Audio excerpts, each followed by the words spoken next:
This is a Kingship Only First, where we are talking about what's happening in culture this week.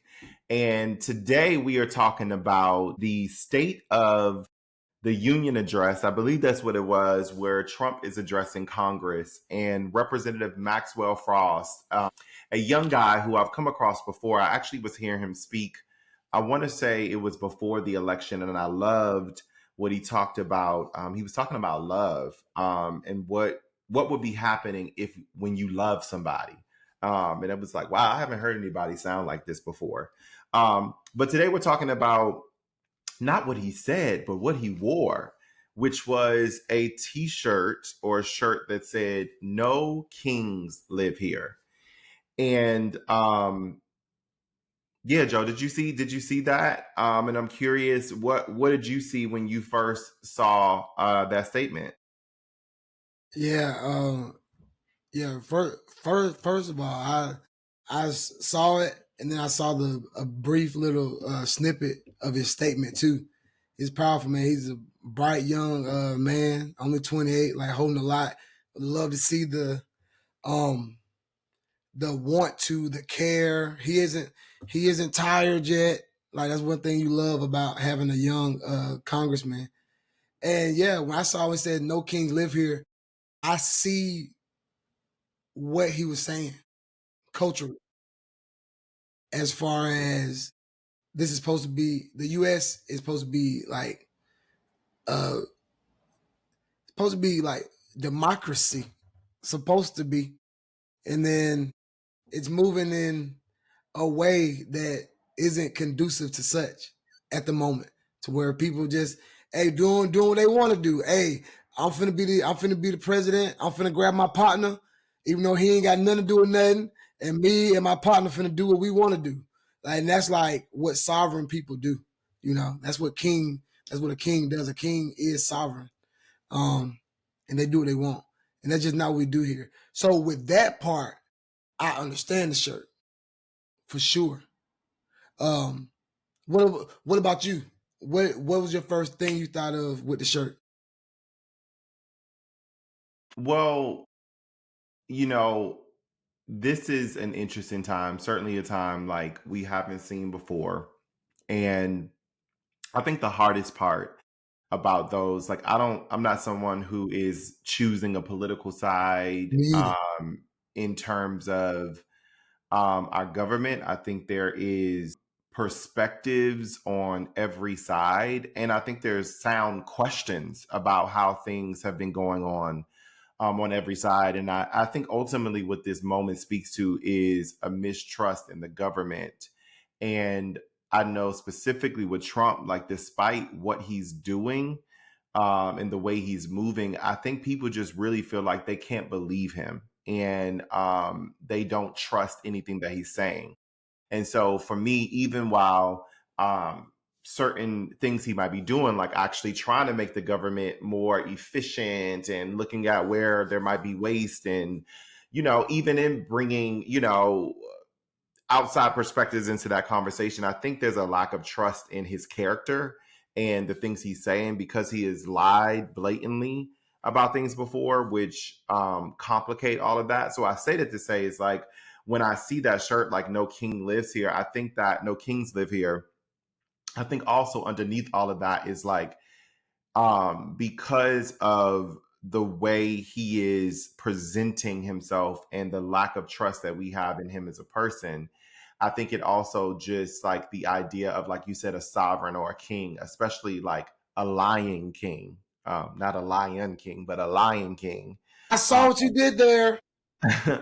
Which some people, that's how some people perceive him. And certainly there have been, untruths that he's spoken, period. And so all of that to say is like, I think when it's like, we don't want that. That's not what this is. That's not what we signed up for. That's not what we voted for.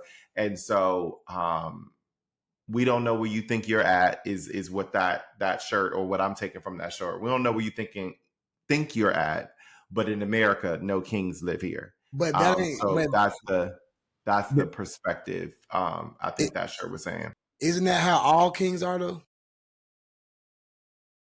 When you say all kings, what do you mean?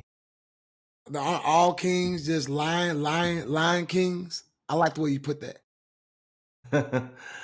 Are all kings lion kings? I don't have a lot of exposure to kings personally.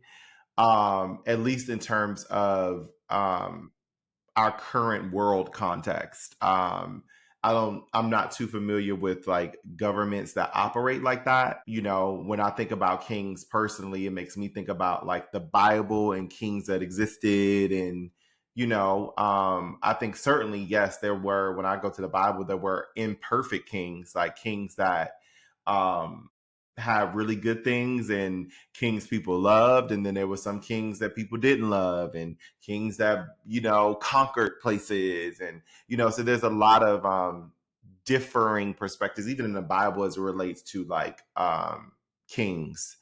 Yeah, but we don't really, that's not where we stop, right? That's we don't really measure what a king is supposed to be based off of um any man, but Jesus is where I'm headed, I guess, is what I want to say. And so through that lens, I have a differing perspective on the conversation we're having. Well, let's get into it because we kingship only. So it seems like don't none of us should even be living. Definitely not here. Ain't no kings living here. Yeah, I mean, through to kind of break this down, I mean, when I look at that statement through the lens of Jesus, which is what the kingship only mindset is about, and we know Jesus is the King of Kings. I really think about the way that sometimes we are disempowered in the language that we use in the attempt to make a statement about one thing. I think we're sending a not so great statement about another thing, and also a truth about another thing, which is what kingship only is about, which is about if no kings live here, that's the problem. That's what's missing, is that not enough of us are walking in our kingly authority, which is to every one of us. There's a king in us. I mean, even going back to Genesis 1 and the dominion we're supposed to have as human beings.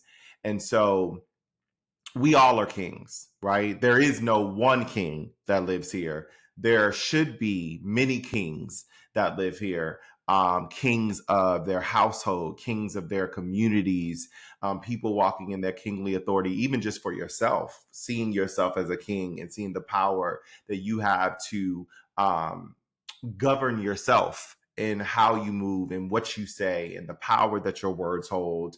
And so through that lens, I think that it's a problem that not enough of us are stepping into our kingly authority. And so we look at one person who has power in the world, or we look at these people who have a lot of money and we think of them as kings versus seeing ourselves right through God's eyes as kings, and Jesus being the King of Kings. And also what Jesus teaches us to do with that authority, which is not about, Jesus says, not about lording it over people, but to be servant kings. So that's where my mind goes with that. What about you? Whew. Wow, man, it's good, man. It made me think about a lot. It made me think about how not only do we have kings, it's that king is even genderless, right? Like when we say kingship only, it's in Genesis. He said that he said, let us create man and woman in our image. So men and women are both kings because what makes us be able to be here on this earth is our spirit. God took a piece of our spirit and we have a soul because we're a triune being.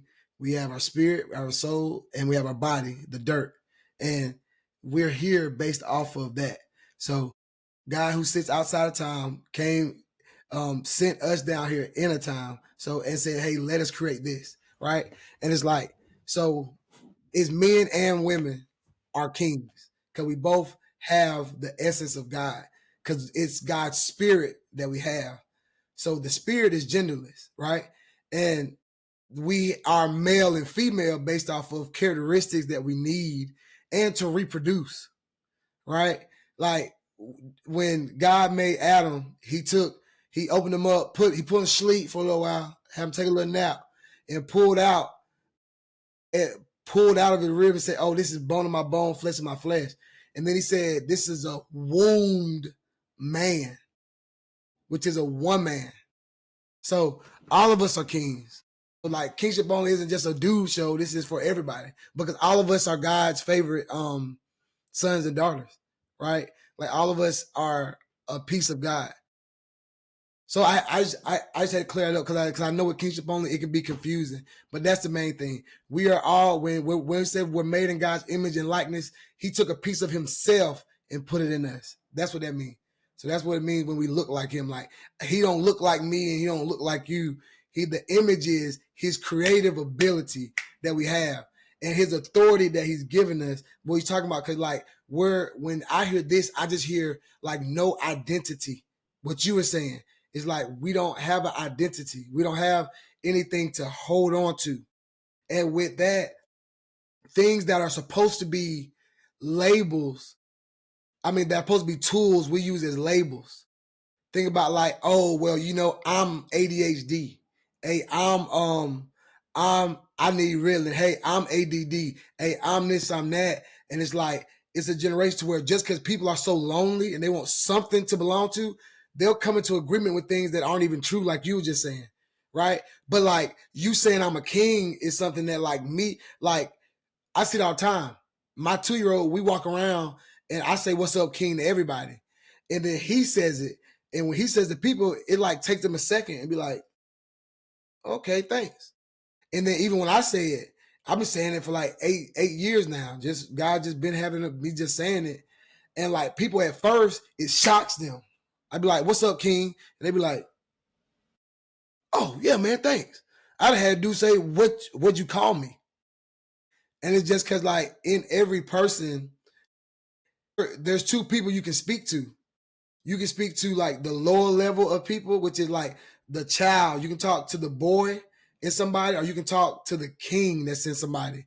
So I just think with this, it's just showing how as an identity in America, how scared, how like you said, how we have no problem like dragging down something, be like, hey, he's not a king, but we don't have the enough esteem in all of us to say, hey, we're all kings. And since we're all kings, like let's worship the King of Kings, who like who the government is of the kingdom of heaven is really built on. I love it. I love it. I hear you just saying, one of the things I'm taking away from you saying is like that if God created us and He put a piece of us put a piece of Himself in all of us, man or woman, and when we call our Lord the King of Kings, that there's a king in all of us, and we don't speak to the king in each of us enough. We speak to I don't know, the lower side of ourselves, the weaker side of ourselves, and not to our highest selves, which is a king. Yeah, that's what I heard. And the reason that's because we don't actually see ourselves right. So if I don't see myself right, Kevin, there's no way I'm gonna see you right. Because I think that if you're a king and I don't feel like one, then you're taken away from me. Your mere existence is, if I see an attribute in you that I revere, that I want, then that, if I don't love myself enough and see myself as a king, then I think you're taken away from me. So like, what if, right? Let's play what if. Like, what if we were in a country that everyone knew who they were going to be, knew what they were called to subdue, knew that like, hey, like you are called and your identity is this. How much more would it be easier to love and coexist with each other, if we could love on each other, if we could take the time to understand each other, if we could take the time to understand your pain points and grant each other grace as we're all dealing with trauma, it looks different for sure.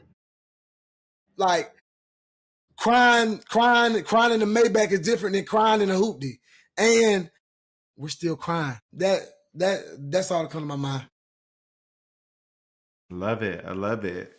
So yeah, that is No Kings Live Here. And hopefully there was something in that that helps you see it another way. And like you said, Joe, I hope that everyone is still working on seeing the king in themselves so that they can become all that we can become in this moment, because we definitely need some kings to live here. We need everything that's inside of you to come forward.